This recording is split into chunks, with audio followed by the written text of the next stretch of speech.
Hello, today we're going to talk about domain and range. All right, your domain is basically all your X points in a set or a relation. It's also called the input points if you're talking about a function. So all the X points, and it's also all of them on the X axis. All right, your range is all your Y points. It's also called your output if you're talking about functions, and it's the Y axis. So domain and range. So what you're going to find is, as you go through different functions, you have linear, exponential, quadratic. Some of them have very simple and easy ways to define their domain and range. Other ones have a more difficult time. You also have to understand inequalities when it comes to this, and I will show that to you here in a minute in a couple different ways. All right, but domain is just the X points, input, it's all the points on the X axis, Y points, output, Y axis. All right, this is a relation. I'm gonna ask you, what is the domain? So the domain here is all of your X points, or the first point in a coordinate. So 2, 6, and 0. I like to put them in order. Some people like them in order. Other people don't. It doesn't.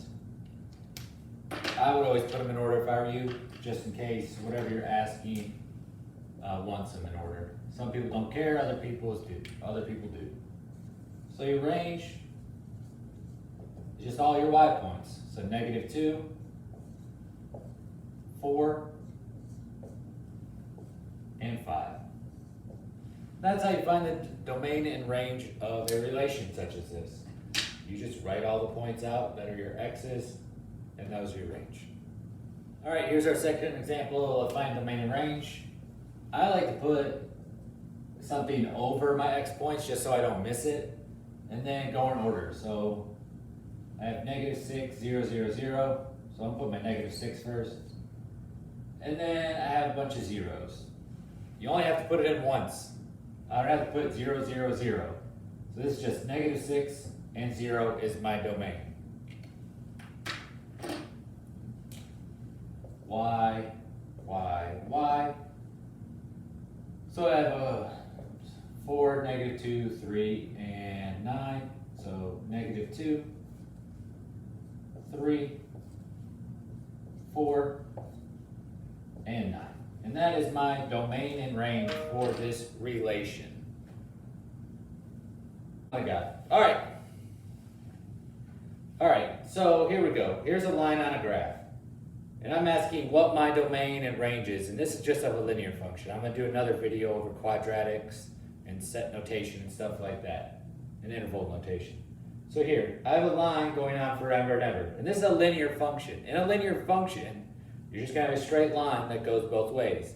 Unless it says, or gives you some piecewise type thing, or say it can't equal this, it can't equal that, it can't be a negative number. Like money cannot be negative in a lot of cases when you keep increasing it. So here we go. So what this line is showing you is your domain is gonna be all real numbers. So on the X-axis, which is this east and west line, if this line goes on forever that way and forever this way, it's going to hit every real number there is. Doesn't matter if it's a decimal, fraction, negative, positive, it's going to hit every number. So what this would actually be for your domain in a linear function with no caveats to it or anything like that, it's just all real numbers. Because it's a linear function that's going to go forever and ever to the positive and forever and ever to the negative. Your range is the same way. This is going to go forever and ever to the south. This is going to go forever and ever to the north. So it's going to go infinity in the positive direction, infinity in the negative. Now, if you don't understand infinity, infinity is just an idea, it's not a number. What that means is if you started counting now and counted every second for the rest of your life, you would never ever be able to stop counting because it just goes on forever. Numbers don't stop. So this is going to be all real numbers also. So any linear function you have that doesn't have a caveat or it can't equal this, can't equal that, it will always be all real numbers when you graph it. If for some reason you get this, then you have to deal with your different notation. This, just for an idea, would be, if you're talking about your domain, close dot bracket, and that's at 1, 2, -2. That side goes to infinity. But we're going to talk about that in another lesson. But just know every linear function is all real numbers in domain and all real numbers in a range.